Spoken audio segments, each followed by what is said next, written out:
Last year, after the parliamentary exhibition, young activists marched to Parliament to protest corruption of the members of the August House.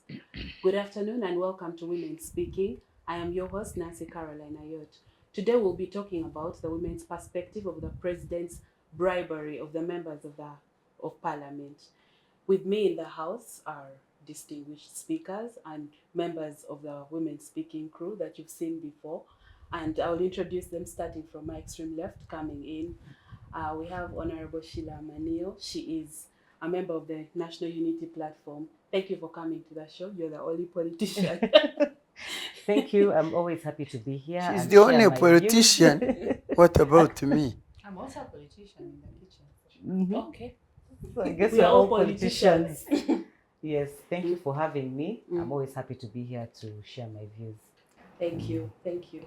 Then we have Winfred Mugamba. She's an Ecofeminist and a human rights defender. Welcome to the show, Winfred. Thank you so much. Happy to be here again. And we have Isa Naima. Naima is a feminist lawyer. Welcome to the show. I'm honored to be back. Thank you. We also have Honorable Miria Matembe. She is a senior citizen and a child of God. Did I get that right, Honorable? Yes. A lawyer by profession and a politician by calling. That's Also my that. introduction. Yes. For today's For show? today is okay. For Next today's time. show.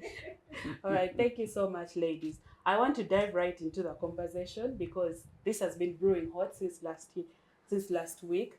And Naima, as a young lawyer, Yes.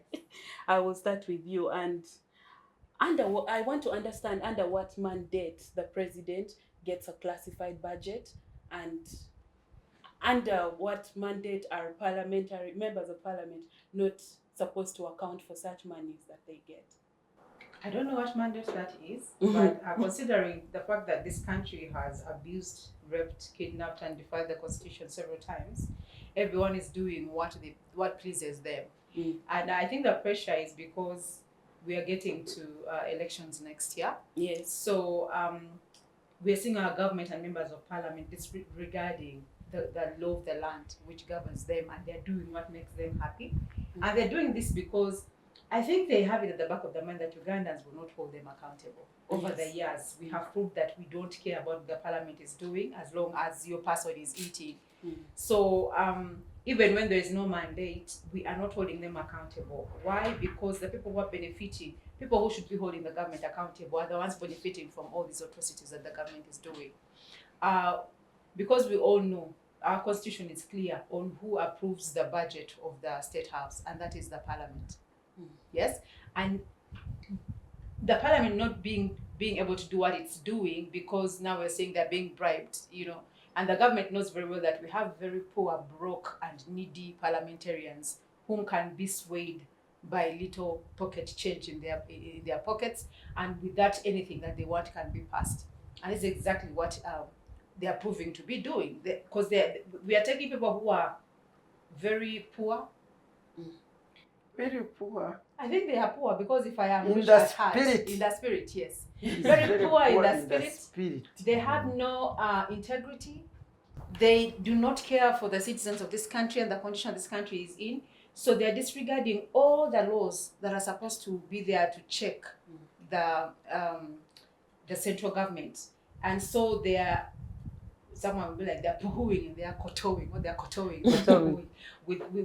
government. So we are wondering what is the role and the responsibility of parliament in this instance, because if someone can give you money and you do whatever it is that they want you to do, then you have no morals as an august house or as individuals sitting in that parliament. Are there legal frameworks to prosecute something like that? In Uganda, if even the judiciary is in the pockets of the government, you're wondering what can be done even in the prosecution. If the IGG is not doing what they're supposed to be doing, or they're trying to do what they're supposed to be doing, but they're being frustrated by the people in power, so there's nothing we can do. As a government, we are just a banana republic. Sorry, as a country, we are a banana republic, just playing and tossing and doing trials and errors just to make sure that we survive in this country. But that is the saddest reality of this nation.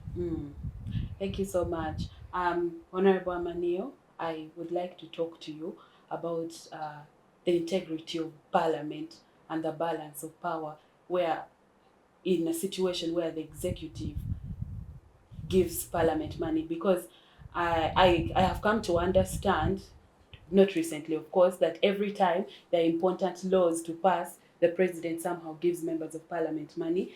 And right now we are seeing that this is just ahead of the passing of the UPDF Act to allow trial of civilians in military courts, which has been an issue going on since the year began. And also we've seen that before, when there are important bills to pass, for example, presidential term limits, presidential age limit, parliament, members of parliament have gotten 50 million, is it 50 million and 20 million consecutively. How do you think this affects the integrity of parliament? And do you think the laws that they pass are worth it? Well, thank you for that elaborate question. It's very obvious what is happening. Parliament has lost its credibility. With the exception of a few, I'll speak for National Unity Platform.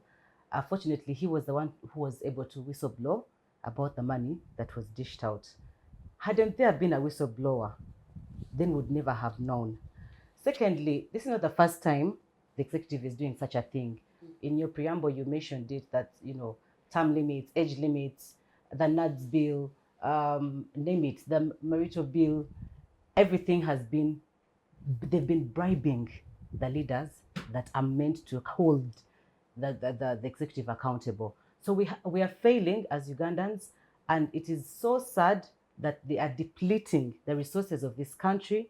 And time and again, as the members of the opposition, we have been highlighting and singing the song of let's fight corruption. Unfortunately, the systems have broken down. There's nowhere to run to. As much as we whistle blew and the information came out there were counter narratives that came out, and then the head of state had to come and even give another counter narrative as if justifying the issue of the bribe that came out. However, it was a classified budget that is passed by parliament. Yes. So it's the spending is where the question is, because this is legal for parliament to pass classified budgets, which are meant to protect Ugandan security and all that. We understand that, but we are supposed to pay more attention on how it is spent. Is it worth it, or was it worth it to give this money to these politicians? But that is the habit. That is what we do as Ugandans. Towards every election cycle, something comes up. Something always comes up. And I don't know why Ugandans are so blind and so deaf to these lies. They're always lying to us. They're always, I think, I don't know whether we are mad enough as Ugandans. I don't know whether we recognize what is happening in our country. I don't know why Ugandans fear to hold their MPs accountable, because none of them has come out to actually confirm that they've taken the money. And yet, the institution that gave out that money is confirming that it was disbursed. It was even discussed in Parliament floor. They denied it. Oh yes, the deputy speaker. This matter will not. It's and all then comic. The president writes a Right? letter confirming that the money was disbursed. Yeah. And when he wrote that, he was justifying that. You also look at the people who are whistleblowing, the money they get through the foreign funds. Is that a way? Are we just accepting that corruption is part of us?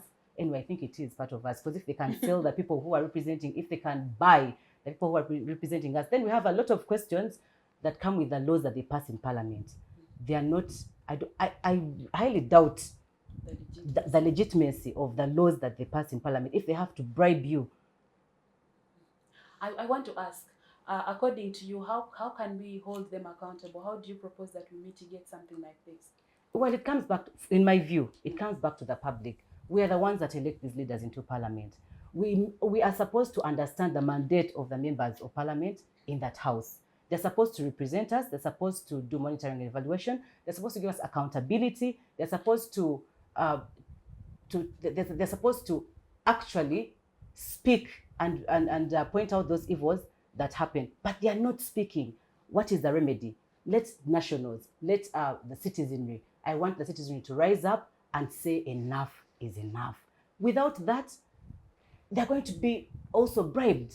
I think the bribing has come from the giver. Going to be bribed. Because these MPs mean you don't know that all Ugandans. The 1 inches. Those are the ones I'm saying. when they are getting 1,000, 2,000 to 2,000 give a asking vote. for water to give What a vote. nonsense is You know, that? They don't They are know the the cause. value. They don't know the value of their vote, and that's where we're having a problem. And that's why we're They are putting the a question to cause. Electoral Commission. They have to do civic education. They have to know the roles of MPs. I think when your morals are rotten from the grassroots, That's what I wanted there is to no say. way you're going to hold someone accountable if even you, when a traffic officer stops you and asks you for things to do with your driving permit, the condition of your car, you're ready to give 10,000 to that police. So that means bribery and corruption is deeply rooted. It's deeply rooted in the citizens of this sadly. country. And also maybe just to say, come to add on what you're saying, the huger the amount of money the members of parliament receive, just know the more scandalous the law they are going to pass. Yeah. Because if it's 100 million for this bill, for citizens For the to be UPDF to be tried. prosecuted in UPDF, then that is going to have a drastic effect on the citizens of this country. Thank you so much. Winnie, you've been quiet. So I want to bring you to the conversation because we've talked about how these scandalous laws have been passed. And it just reminded me that just a few weeks ago, an announcement went out and they said that the government cannot disperse sanitary towels to girls in the different schools because there is no budget for it. Now, fast forward. 500 people getting 100 million. 500 plus people getting 100 million each. And moreover, I also hear that today, right now, the discussion is that commissioners of parliament have again awarded themselves 500 million shillings each as servants pay or something like that. So, what is the impact of this, especially on policies that concern and affect women specifically? I was quiet because seriously, every person, every Ugandan, I think has to just take a moment to just fear the 8th, the August House and the government of Uganda. Just take some time, feel them and fear them. Because first of all, they are not ashamed. Shame and them now walk hand in hand. They are sisters and brothers, twins. We will continue talking about this. But right now, as we look at what is going on, I believe every sound person should have grave concern about the allegations going on, whether they are allegations, whether they are truth, because They are true. I wonder how I will take it as I'm not a lawyer, but a father will say allegations, because right now, if they asked you for evidence, because I believe we could sue the action if we had evidence to it, but we call them allegations because it is. You see, our president, he can come out and say, "Me, what I meant in my statement was different." He's good at that. He could say that that is not what I said. He's good at that, changing what he says. When you ask when MPs are giving out money, it means that this is not only going to affect the democratic integrity of the member of parliament, but it means that it's going to affect health service. It's going to affect the education. It's going to affect infrastructures. It's going to affect everything, not alone only the legal perspective, even when it's their mandate lies there. But remember, all that, when we talk about the policies, it means we are going to have health policies. We are now talking about the policy around the UPDF. You know, it affects everyone. But again, now it means that it's going to affect the political voice of those members of parliaments. What are they going now to say? Even when they're on the floor, they're now going to speak for who? Because now their voices are already compromised. So who are they now going to represent? Are they truly going to represent the person who elected them, or they are going to represent the money, where the money is coming from? The voices are already compromised, meaning that the floor of parliament is already compromised. And I wanted us to speak to policies specific to women, because I was gravely concerned about, you know, the menstrual equity project that Still, I'm getting there. okay. I'm getting there because I can't just rush to the menstrual or the pads. You get it? Forgive me. Because it is a discussion. You get it? A full government, not only even after the 100 million given out, a full government can't say that we don't have a budget for menstruation hygiene in schools. You can't say that. If a government feels for its nation, because these young girls who even benefit from that project are the next leaders. When we look at these young girls, that is why I was not going directly to that. That affects a child's education. That affects a child's productivity. That affects not only even a child, even sometimes when we talk about such issues, we think that it's only the young girls that are affected. There are even big women like me who don't have access to pads. They don't have the money.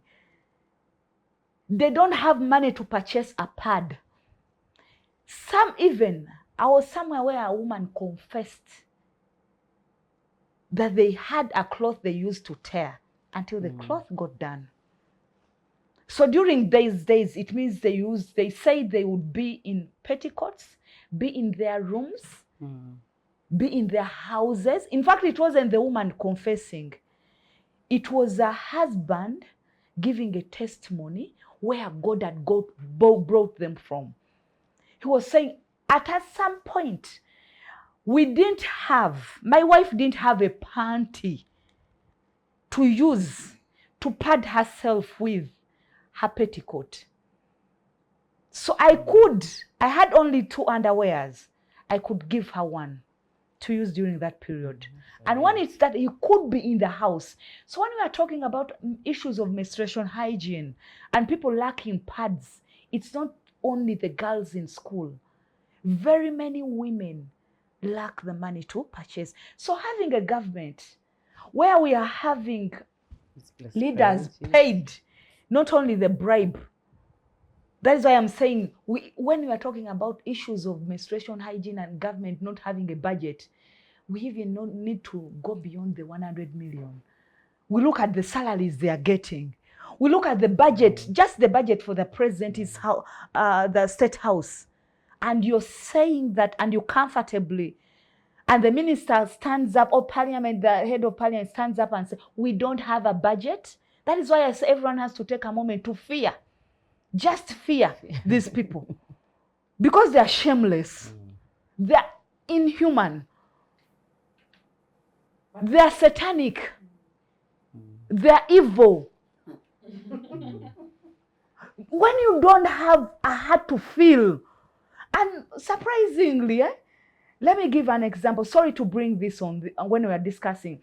I remember when they were bringing the AHA law on parliament, the anti-homosexuality law. Most of them were saying, we believe in the Bible. We are Christians. You know why I gave an example? Why I'm bringing it from there? Because I'm talking about the flow which says they are holy, they are believers, and they can't be human, and they are evil to the extent that they can't have a budget. That is being evil. Yet you earn a salary. You can't debate about your salary, your allowances, the benefits you're getting. You can't debate and say that, okay, let's cut this benefit and have this budget. Then you are evil. You are an evil person. So we can't say that the government doesn't have the budget. They don't have the money, or they don't have where they can cut this budget. Personally, I can just say our leaders are very inhuman and evil to the extent that they can't feel that this is a necessity. We don't have even to debate about it. They don't even have to speak shamelessly like that. They need to be, even when I say that people should take time to fear the flow, themselves, the member of parliament, the ministers, the president, everyone, all the cabinet, they should find some time. As you say, the time they go to Chankwanzi For retreat, they should so go for the retreat, they need to go for a retreat just to fear themselves, that just to feel how inhuman they are, how evil they are. And they acknowledge and appreciate them. And they acknowledge and appreciate, and they tell themselves, do you know, you people, we are very evil. If we can't feel that this is a necessity, that we need to have money aside, this is something we need to always front, because everyone comes from a mother. And Meaning where are that the voices of all those women in the house? Even I'm talking about all of them, even the male, they are all coming from women. Women produced them. And those women menstruate. And they know. And they know. Most of them have wives. And If not the majority, if not all of them. Most of them have sisters. Most of them in their constituencies, even in Kampala, their schools you'll go to, or even in Wachiso. And you have discussions around pads, and people will tell you that I have even never used. Children drop out or even miss classes. Because of what? Because of pads. So it is not about only us women who are supposed to get concerned about the budget for pads. Men too have to get concerned 100%. Because in their constituencies, this is one of the things why girls are missing out classes, why girls are dropping out of school, why some women at some point are not being productive because they have to be inside the house. So it is not, there's nothing like, someone who is sensible, because sometimes people lose their senses. And we sometimes think we don't have to talk about that. Some people think that, no, you're not debating, you're not being diplomatic when you say that such things. No, it is not there. It is them who are not being diplomatic by not being sensitive. You have to be sensitive. So we can't say that policies, there is no policies, there is nobody, which policies, no. Even the there are Maputo issues where we don't have even to think about policies. There are issues where we don't have to think about budget. There are issues where we have to just be human. We just have to be sensitive about humanity. Thank you. Thank you so much. That was very deep.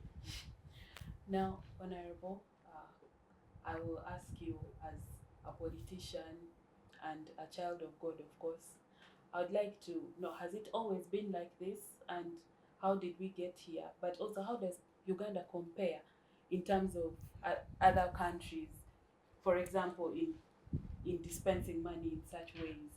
Because the president went online and then he said that the money is not given illegally and there was no instance of bribery. Is this a normal thing for a president of a country to say? Well, for me, I want to first say the principle which I follow, given by Martin Luther Jr., King, or the one who said that if you can't fly, at least run. If you can't run, walk. If you can't walk, crawl, but at least continue moving. It's because I follow that principle that I am here to talk about this nonsense. Otherwise, I should have stopped long ago. And then the second reason I have to continue talking is because God gave me my mouth as my biggest gift to use. And so I use it. And God will see how to make my word impactful. Otherwise, I wouldn't be here to be talking about bribe and corruption in this country. Because it kills me, it kills my heart. As the former Minister for Ethics and Integrity, I want to tell you that this ministry was formed against the background of moral degeneration and broken of ethical value systems. Before, in 1996, I think it was 1996, after 10 years, I think, of the NRM government, when the issues of corruption rose, they came up, they rose, talking, corruption. When President Museveni said, this corruption, Ugandans are talking about corruption, and even the fund, the partners, I think let me put an anti-corruption unit.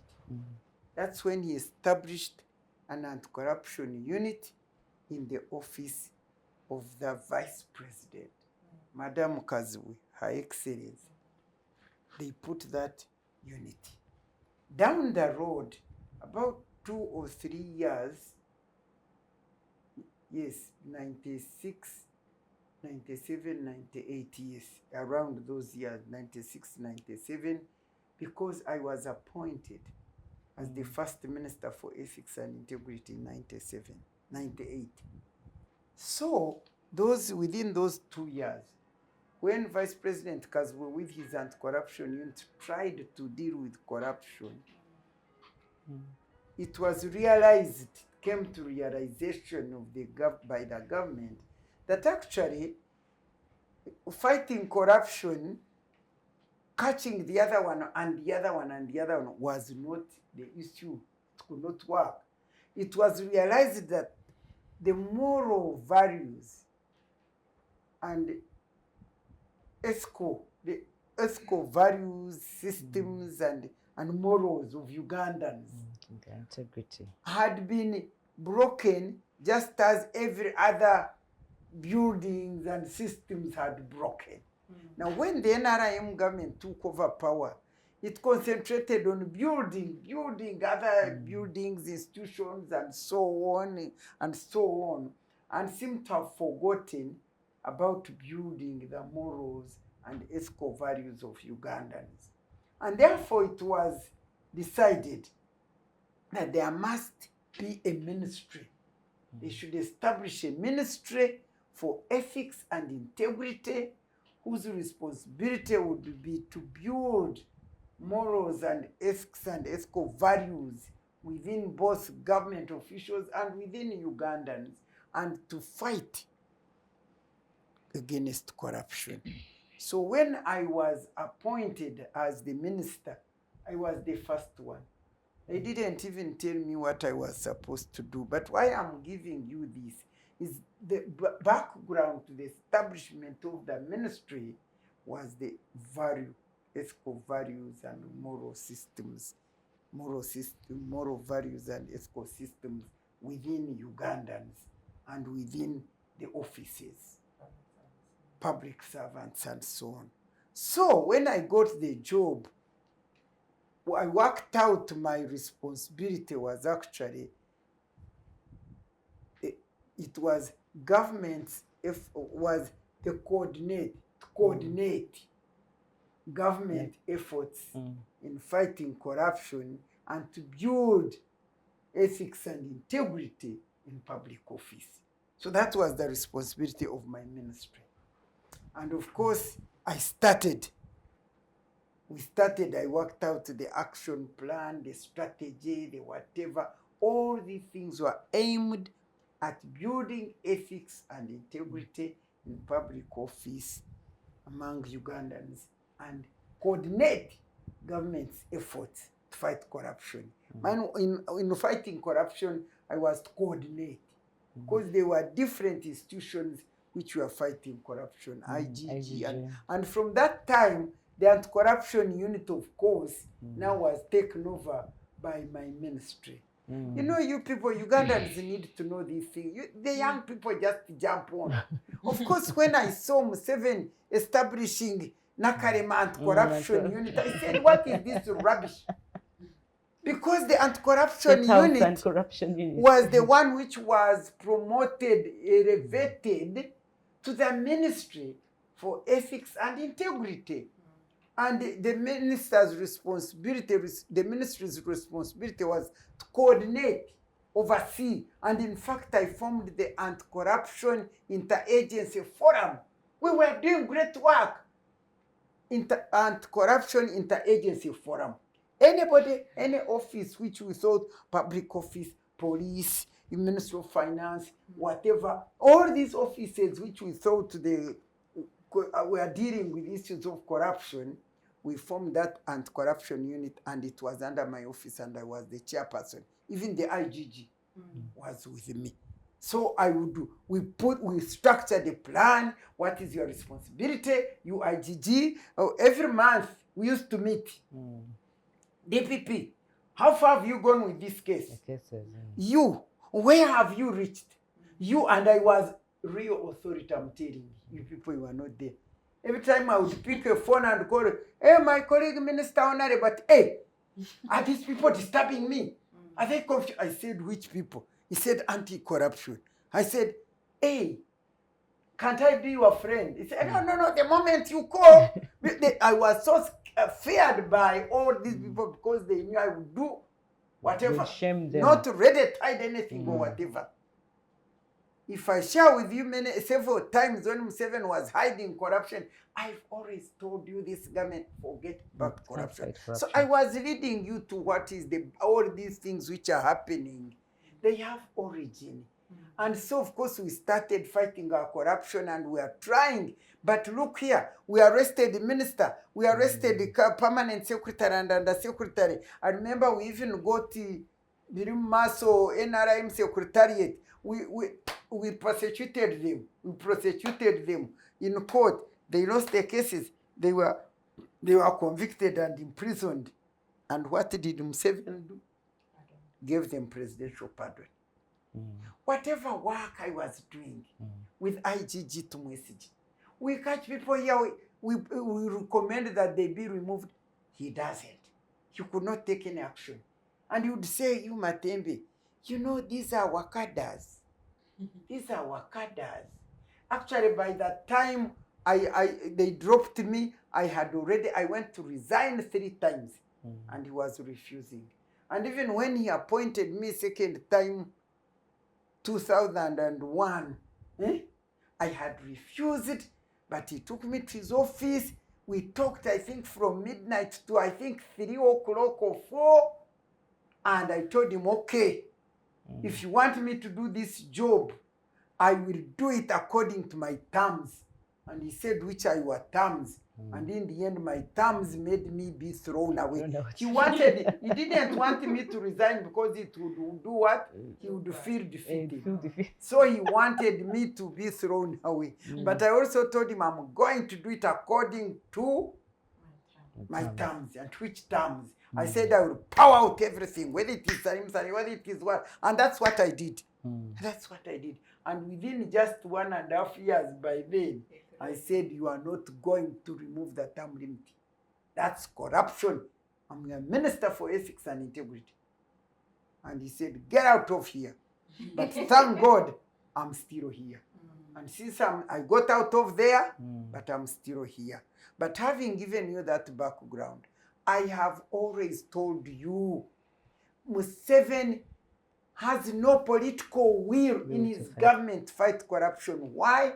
Because corruption is the engine that drives his government. Ever since we did a good government and we left, you can say 1986 to maybe 2000 actually, you can say they tried.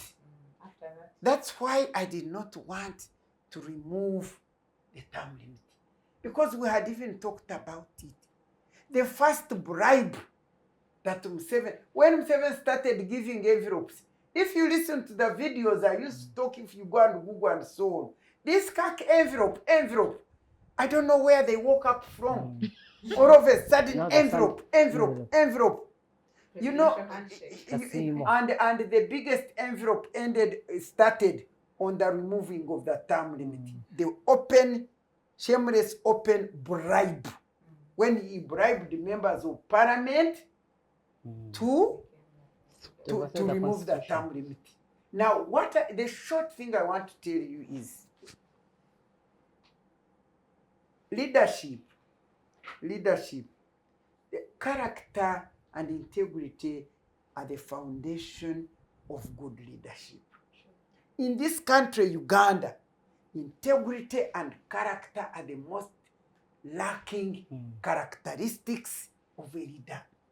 From the top to the bottom, no integrity, no character.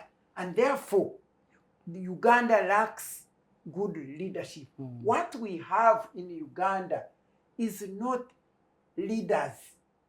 Because leadership is about other people. When you define the word leadership, say capacity, ability to motivate, mobilize, instigate, and others. It is not about self. Leadership is about others. That's when it is leadership, because you are focused, you are doing what you are doing for the interests of other people. And for us who are godly people, you are doing what you are doing for the sake of God and his people. For the sake, you are serving God and his people. You are not at the center of your service ability. But in Uganda here, we have self-centered leadership, which is power-oriented. You need a people-centered leadership that it is service-oriented. That's what, don't go into these things. Don't suffer shameless or whatever. No, it is about self, no people. I just, many times I just want to die. Well, look here, and I feel sorry for the people of Mbarara. I'm sorry to say this, or for Banyankore. Because most of the people around, they say it is Banyankore. Gamba no go. Gamba no go. Gamba no go. Yeah, Gamba no that's go. the They say it reality. is Banyankore who are benefiting, who are gaining. The other night, when they were putting on TV this 100 million, I saw the senior citizens in Ankore, in Mbarara, elderly, the old men, old women, they managed to gather in the city with the sticks and what, and they were crying out.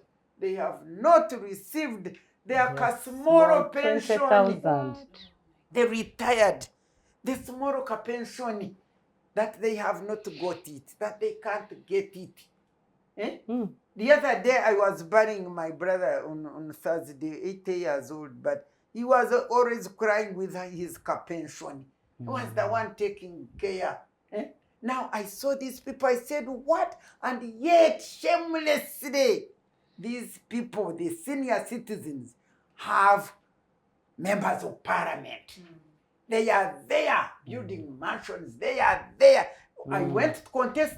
Let me tell you, I'm turning this thing also to Ugandans after I've said this. Then I keep quiet. Morals, ethical value. When I saw the people of Uganda, the elderly crying, I saw them, these ones over Ankole just the other day. I said, I wish everybody could watch this TV so that when government changes, they don't think that we Banyankore were benefiting at the cost of others. Because you could see that. And we have Western representative, we have Banyankore, and the woman who is supposed to have defeated me, when I saw the women being chased out of their homes by their children, when I saw the women being chased out of their land, when I saw land grabbing, I was crying, Banange, who is speaking for these elderly people? That's when I saw that, hey, the elderly people are going to get representative in parliament. I said, God has answered my prayer. I got out to represent them. I tell you, I saw the senior citizen there at the electoral place where we were. It was voter patch horror sale. You may buy just to retail. Me, I saw horror sale voter patches. They were buying elderly voters. And those elderly, they were saying Matembe's agents. Naima Nang, is Matembe not giving us anything? And I sat there and I saw them losing and I saw, and I said, God, I raised up myself to represent them, to help them. They don't want. So, as I finish, it's not the leaders only, it is the whole system of broken moral degeneration, broken ethical value systems that is at the center of Ugandans and their so-called leadership. Because I couldn't believe that the senior citizens, the retired teachers, the retired doctors, the retired nurses, the retired whoever who were supposed to vote me, when I saw them being bought like this, they gave them transport, brought them to hotels, they bought them food, they did all this, and they went and voted. And I can assure you, none of you knows the woman that is supposed to have defeated me. Nobody knows her. Wakoko, Simanyi Wakoko. What is she? Can she ever? Here I was, less than 70 years, vibrant, a lawyer, a beau, Pan-African Parliament, commissioner, woman, whatever, advocate, and I'm supposed to have been defeated by a former. Is she a teacher? No. Cooperatives. No, they used to go to Samizi. You don't know Samizi. Well, they call cooperative officer. Like after P. Would you even finish S4? Maybe after S4, you'd go to Samizi and become Simani. I've forgotten what it is. It's a technical school. It used to be a technical school where you could get a certificate. I've forgotten the word. It was like cooperative or whatever. So you were defeated by such a person. I am telling you, Miria. I sat there and they counted and they laughed. And she was dancing with her people. We have stepped the doctorate into the sand, into the mud. Now The doctorate has been kicked into the mud. And I burst out and laughed. I said, that is Uganda. So, what am I saying? Whether you lament, whether you what, President Museveni, in Runyankore, we have a proverb, Ngwechokunda, Chukonagisa, Echokwite. That if you are holding something valuable to you and you decide to love something else more than this, you drop the one you valued and you pick the one you love. When President Museveni loved power more than what took him into the bush, because for us we are misled. We thought that he went to the bush to fight against all these evils, all these things, so that he may come and establish a good democratic leadership. We thought that's what took him there. At least me who worked with him for some of those years, I saw him degenerating down the road. By the time I said you can't remove the term limit, that's when I said, hey, kumbe things are like this, but they were degenerating slowly. He loved power more than anything, more than what took him to the bush to fight. But who knows, maybe what took him to the bush to fight was to get power forever. And he is determined. He is determined.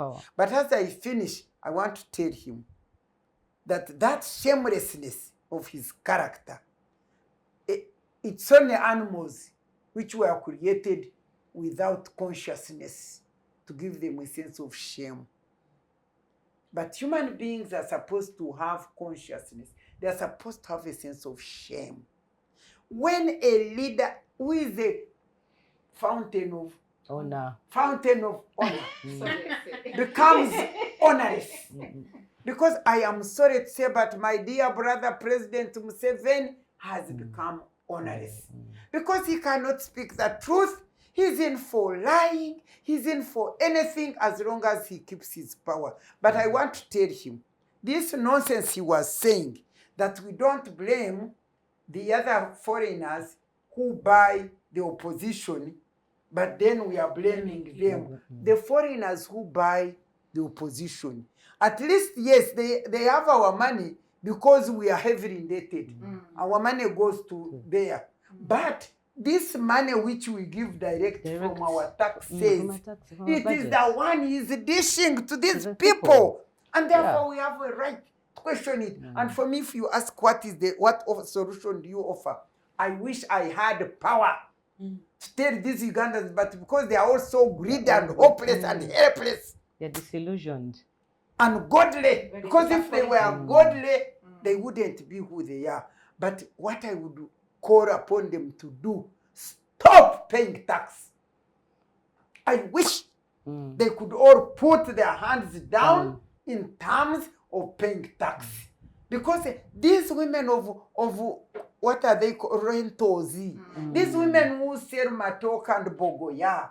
These women, all their small shops, taxes.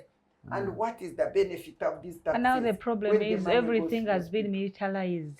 People who collect the taxes. Even the military. Yes. So Hey, so now if you don't pay, they'll put you.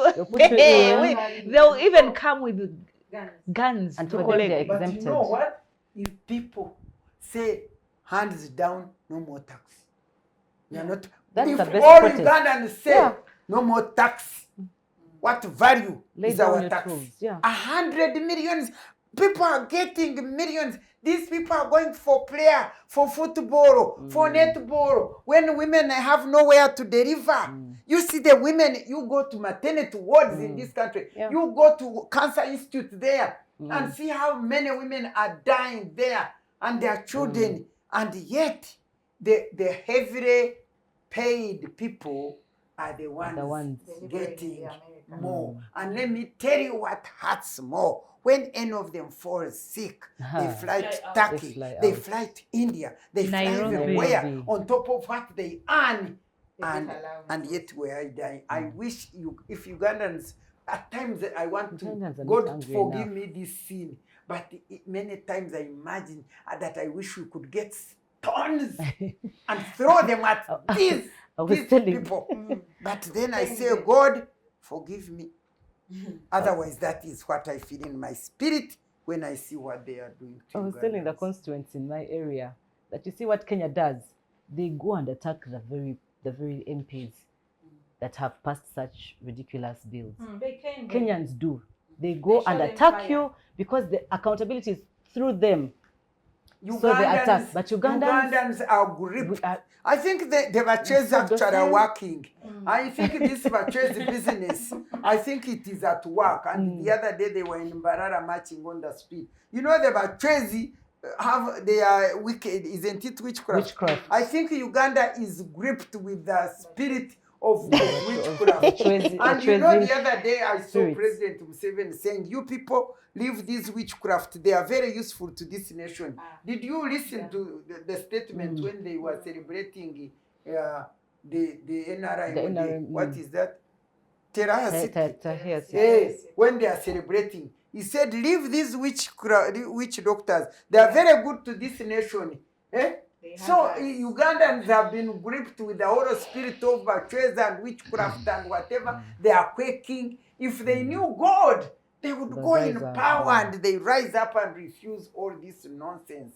But as for me, even if it is one person, and I want to call upon Ugandan, even if it is you, one person, let me tell you, if you read the Bible very well, it always took one person to rise. And God would use that person to change the situation. So I'm appealing to all of you listening to me who have courage, who don't fear. Rise up and do what God guides you to do. For me, He guides me to speak.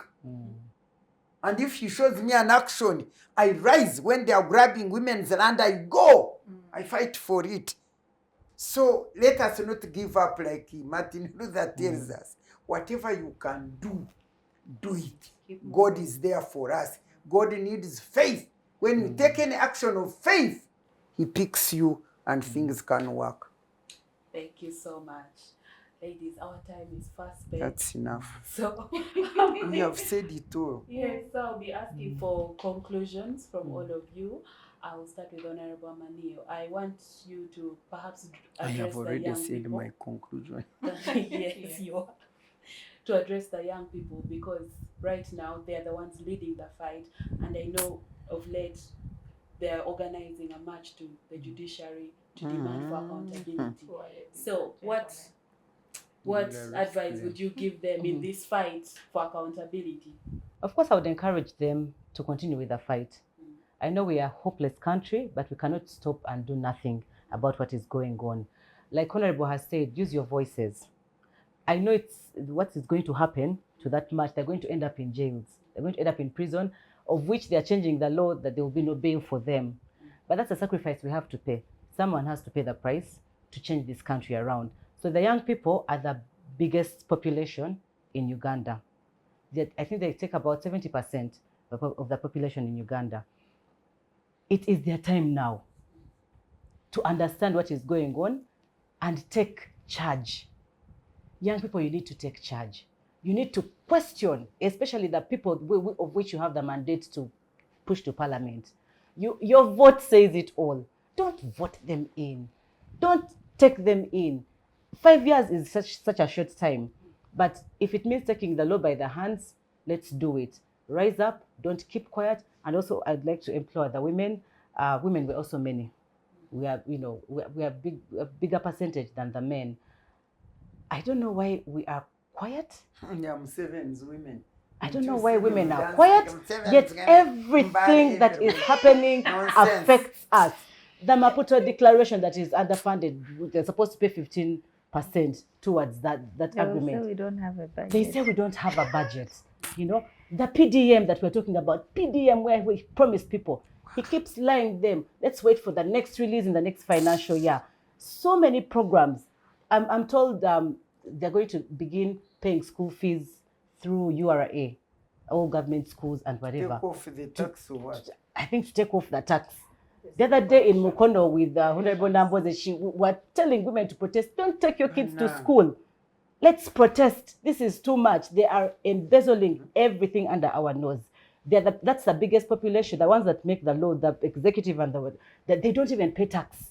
I don't know if you know anyone that has big business in that category that pays tax, but they are squeezing life out of these people. So we need to take action. We need to rise up. We need, in NUP, we're talking about a protest vote. And that's what we mean by a protest vote. Stand up and go to the ballot and say no.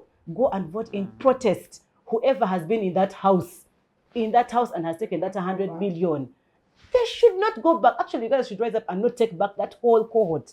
They shouldn't go back. And that's the only way we're going to teach these leaders to be accountable. Otherwise, without doing that, everyone is going to do whatever they want, like Council was saying. Thank you so much. Winfred, amidst the show up, protest, and all these things, how best can we amplify women's issues? Because what I realize is that the issues get lost. Usually, people say, let's first fight for the country, then women later. How do we amplify our issues while we're trying to demand for accountability, as you conclude? Of course, we have to keep on speaking, talking about issues, talking about the issues. But the problem we're having is with, I'll say the group, the women like Honorable, those women who stood up and made sure that we have very many women in positions and more positions and no more. Right now, we are having women who are not speaking for us, who didn't take up the mantle from where it was given from them, but later changed to what fits their stomach and pockets. That is now the challenge we are having. That the women up there, yes, we understand. People will say that, you know what, women are having challenges. Women are facing challenges like being silenced, being the sexual. Those challenges are there, and those challenges were there even when the other women were there. You get it? And now, right now, do you know that now we are having people created a space where issues can be spoken about. There are very many spaces where you can run to, organization where you can run to and say, you know, I'm in this leadership position, but can you support me in this? But our most problem right now are the women we are having in positions. What the government, the president has done is silence the women. We are having women in positions, but we are not having women voices in positions. Absolutely. Yes. Yeah. But I told you here that's that true. we are having women in positions of power without power.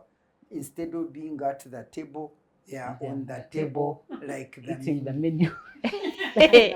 You have That's summarized how I it very well. So until the women in those positions, as we speak, as civil rights organization, as women organization, as activists, as lawyers, as different women speak, the women in positions of leadership, the women in position of decision making, the women in parliament, the women in ministries, the women, those women in those positions of power must join the fight. When we talk about the women at the grassroots being bribed, sometimes people are bribed because they lack what to eat, and they will end up taking the It is bribe. morals, You get it? not what- Yes, it's morals. Morals contribute. But I said women The at the grassroots. grassroots. Our I'm rural not women saying in my women. time we were poor. I'm telling you, my But fathers empowered. were poor, but they But had empowered. moral fabric.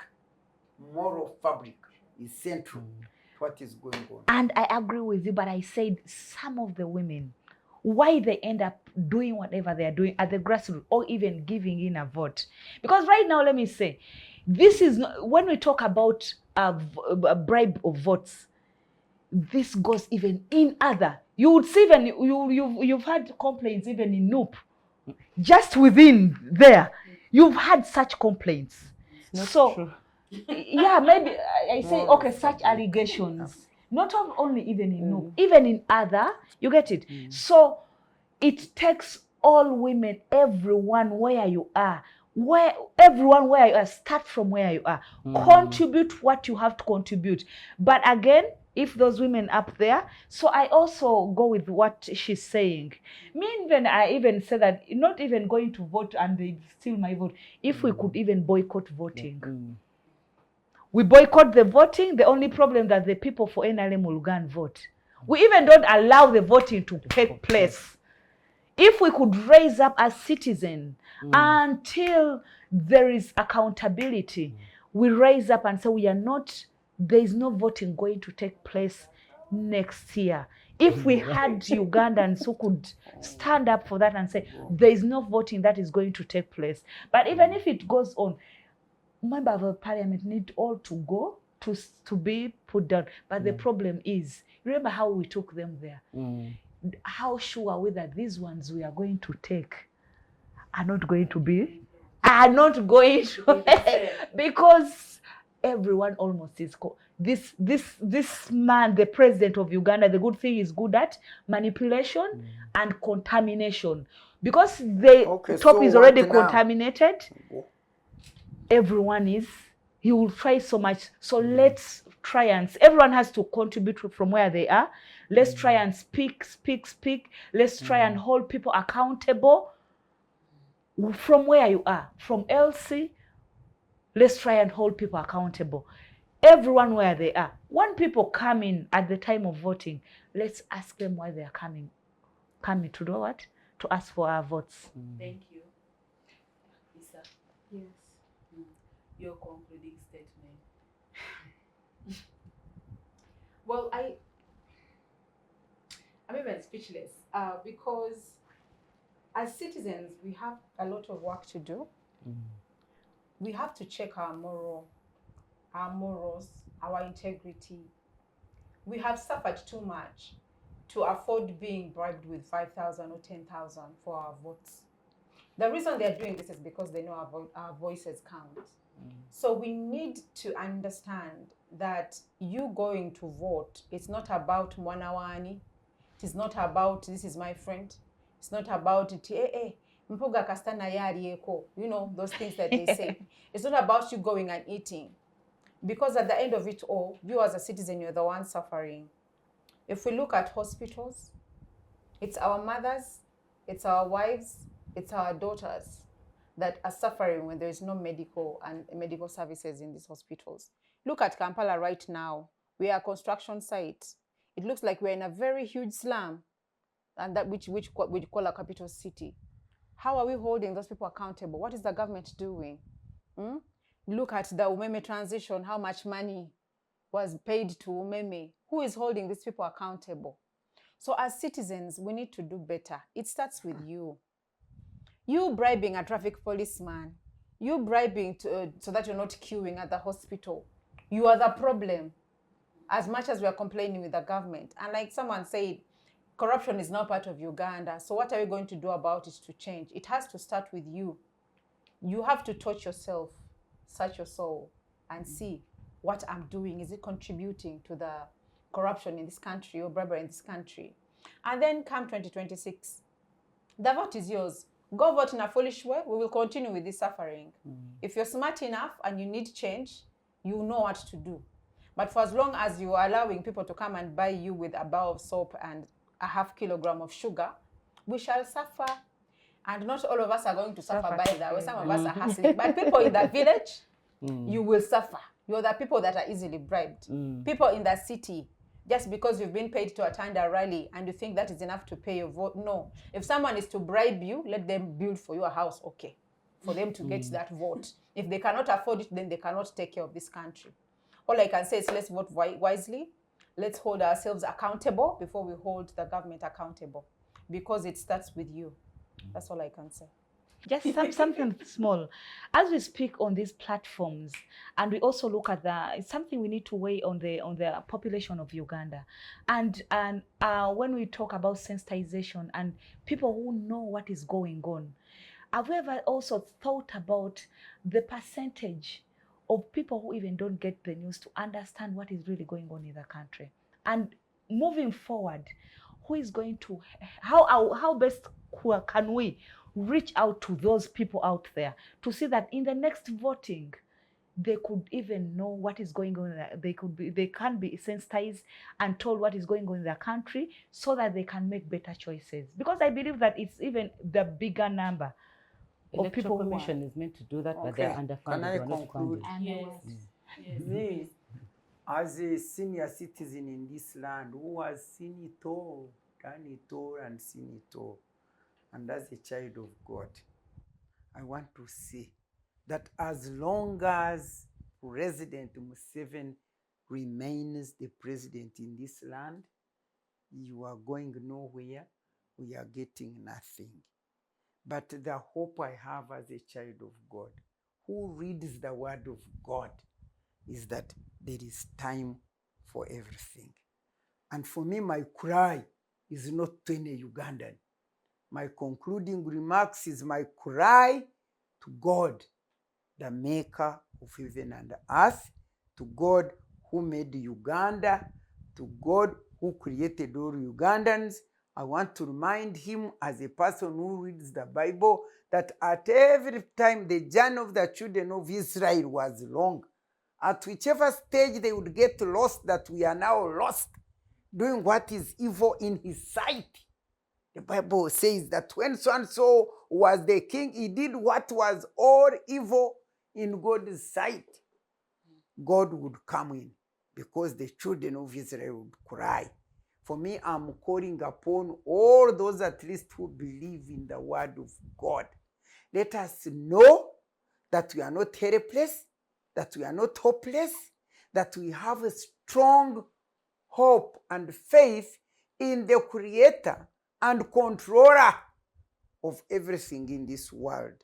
When we cry to him, as we listen to hear him, as he tells each of us what to do, he will come and redeem us. For me, that is my word. He will come and redeem us. And me, I will continue to be resilient. All those who are struggling, or the opposition, or the whatever, be resilient as you cry to God. Resilience breaks resistance would be able, with our God, to break them off. And Uganda starts afresh. Thank you so much, ladies, for coming to the show and for all of your thoughts and contributions. We've come yet to to the end of yet another show of Women Speaking. Thank you so much for tuning in until the end. We'll meet again next Tuesday. Have a good week.